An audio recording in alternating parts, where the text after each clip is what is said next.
구약성경 에스겔 14장 1절에서 5절 1167페이지입니다.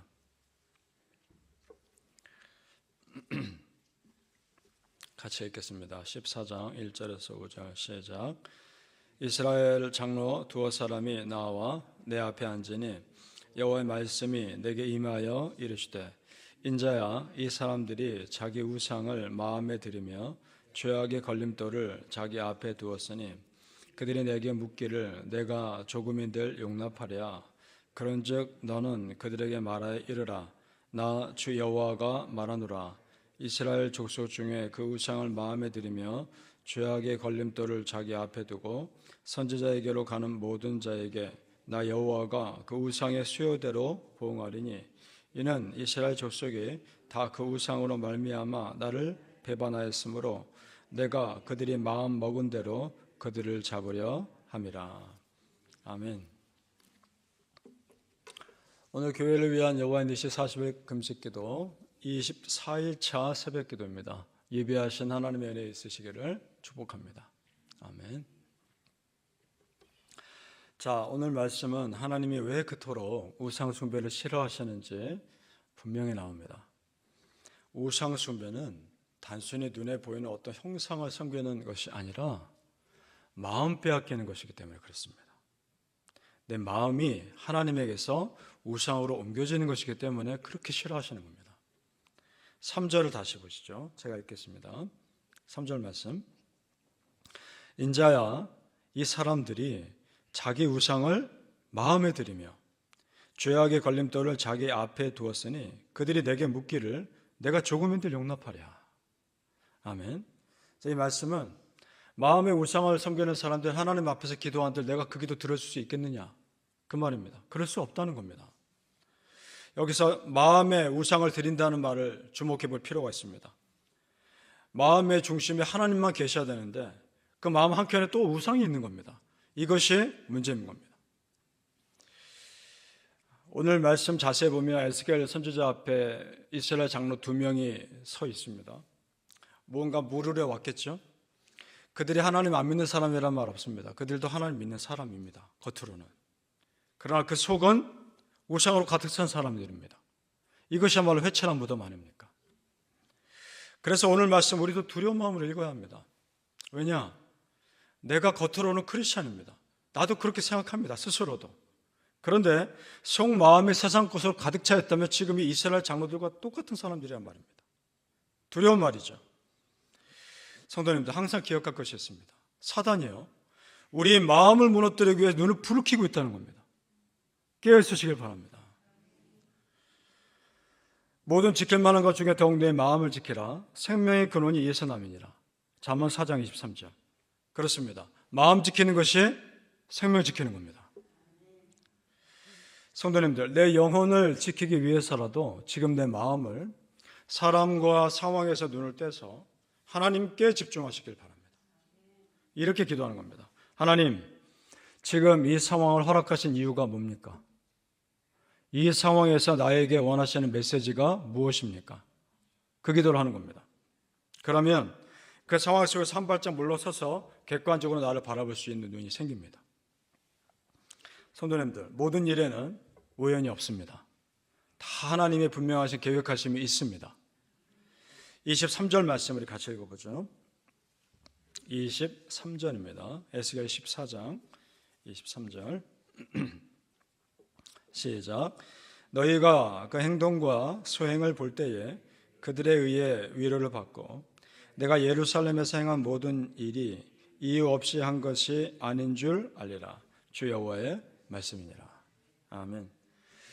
나중에 가서야 왜 하나님이 예루살렘을 이렇게 심판하셨는지를 알게 되겠지만 이스라엘 백성들이 지금은 모를 겁니다. 지금은 심판받는 그 상황 자체가 너무나 크게 느껴지니까 지금은 모르겠지만 나중에 혼란스러운 상황이 다 지나간 뒤에 되어진 일을 보면서 그제서야 깨달을 겁니다. 아, 그래서 하나님이 그런 일들을 허락하셨구나.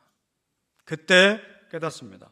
성도님들, 우리 하나님 허투루 하시는 일이 없다는 걸 기억하시길 바랍니다.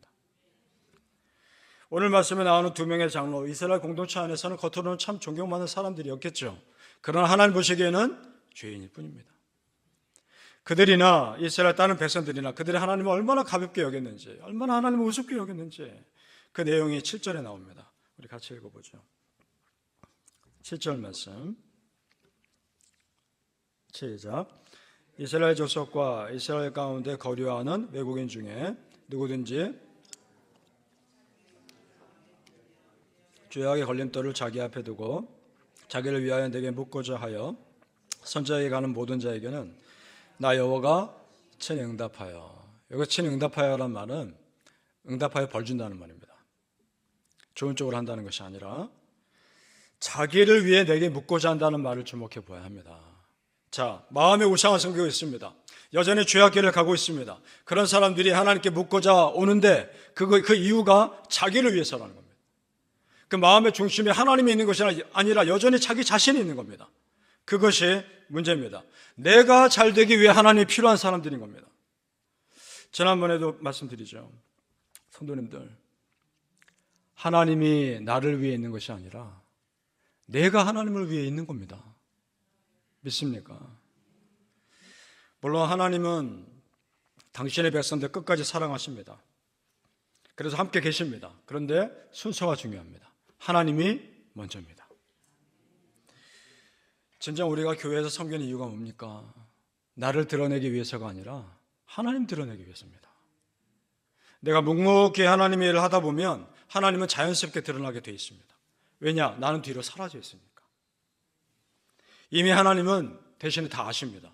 다른 사람 몰라줘도 남 모르는 나만의 보이지 않는 수고 하나님은 이미 다 아십니다. 그러면 된 겁니다. 그것으로 충분한 겁니다. 마태복음 6장 4절에 이런 말씀하십니다. 내 구제함을 은밀하게 하라. 은밀한 중에 보시는 너희 아버지께서 갚으시리라. 아멘. 믿으십니까? 은밀한 중에 보시는 하나님께서 나의 모든 것 갚으십니다. 바라기는 성도님들이여, 누가 알아주지 않아도 내 중심에 오직 하나님만 향하시고 하나님 나라 영광을 위해 쓰임 받으실 수 있기를 예수님 이름으로 축복합니다. 아멘. 특별히 오늘 말씀에 우리에게 참 소망이 될 수도 있고 정말 두려움이 될 수도 있는 말씀이 나옵니다. 하나님이 한번 정하신 계획 누구도 막을 수 없다는 겁니다. 이것이 우리에게 소망이 될 수도 있고 두려움이 될 수도 있습니다. 이사야 22장 22절에 이런 말씀하십니다. 내가 또 다윗의 집의 열쇠를 그의 어깨에 두리니 그가 열면 닫을 자가 없겠고 닫으면 열 자가 없으리라. 하나님 그렇게 만들어 주시겠다는 겁니다. 한번 정하신 것 막을 수 없다는 겁니다.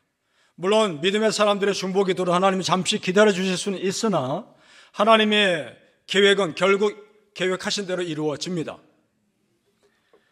오늘 말씀 하나님께서 한번 정하신 심판의 물결 누구도 못 막는다는 겁니다. 그래서 13절 14절 이렇게 말씀합니다. 우리 같이 읽어보죠. 14장 13절 14절에 같이 했습니다. 시작. 인자야, 가령 어떤 나라가 불법을 행하여 내게 범죄함으로 내가 손을 그의 위에 펴서 그 의지하는 양식을 끊어 기근을 내려 사람과 짐승을 그 나라에서 끊는다 하자.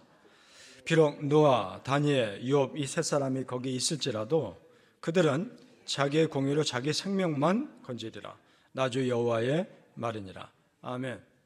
노아, 다니엘, 욥 공통점이 뭡니까? 정말 믿음이 좋은 사람들이죠. 그 정도가 아닙니다. 이 사람들은 혼란스러운 상황에도 끝까지 믿음 지킨 사람들입니다. 그런 공통점이 있습니다. 지금 이 사람들이 예루살렘의 혼란한 상황에 온다 할지라도 그 상황 못 바꾼다는 겁니다. 자기만 구원할 뿐이지. 하나님의 그 거대한 구원의 계획의 물줄기 못 바꿉니다. 성도님들, 각자의 믿음 각자가 지키는 겁니다. 누가 내 믿음 대신 지켜주는 거 아닙니다. 여러분 믿음 여러분이 지키셔야 합니다. 하나님 앞에 여러분의 1대1의 믿음으로 서시길 바랍니다. 기도하셔야 합니다.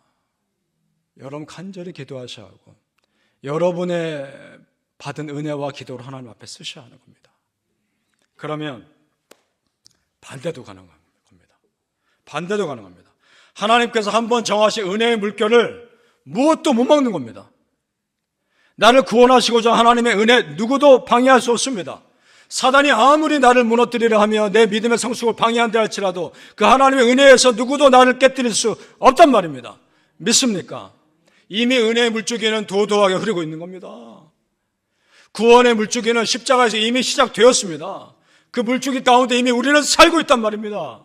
누구도 하나님의 은혜에서 우리를 뗄 수 없습니다. 따라서 담대하십시오. 로마서 8장 35절 39절에 누가 우리를 그리스도의 사랑에서 끊으리요? 어떤 피조물이라도 우리 주 그리스도 예수 안에 있는 하나님의 사랑에서 끊을 수 없으리라. 아멘. 그렇습니다. 강한 손으로 이미 붙잡고 계신 그 하나님, 내가 넘어져도 다시 일으켜 주실 줄 믿습니다. 바라기는 성도님들이여, 하나님의 은혜의 흐름에 다 맡기시고 내 속사람이 진실한 믿음의 사람 되시기를 예수님 이름으로 축복합니다. 아멘. 기도하겠습니다. 아버지 하나님, 은혜를 감사합니다. 겉으로가 아니라 내 속사람이 진실한 믿음의 사람으로 서게 하여 주옵소서. 혹여나 우리의 믿음이 흔들릴 때 불쌍히 여기소서. 그 믿음 붙잡아 주시옵소서. 넘어진다 할지라도 다시 일으켜 주시옵소서. 하나님, 우리 한 사람 한 사람 은혜의 사람들로 세워주시옵소서. 여기까지 인도하신 아버지 하나님의 은혜가 평생을 우리를 붙들어 주시옵소서. 우리는 다 연약하며 넘어질 수 있습니다. 하나님, 그런 우리를 너무나 사랑하셔서 여기까지 인도하셨으니 앞으로도 그렇게 붙잡아 주옵소서. 누구도 여호와 하나님의 사랑에서 나를 끊을 수 없으리라. 그 믿음을 선포하며 은혜의 물줄기가 우리 삶을 평생을 흐르게 하여 주시옵소서. 감사하며 예수님의 이름으로 기도합니다. 아멘.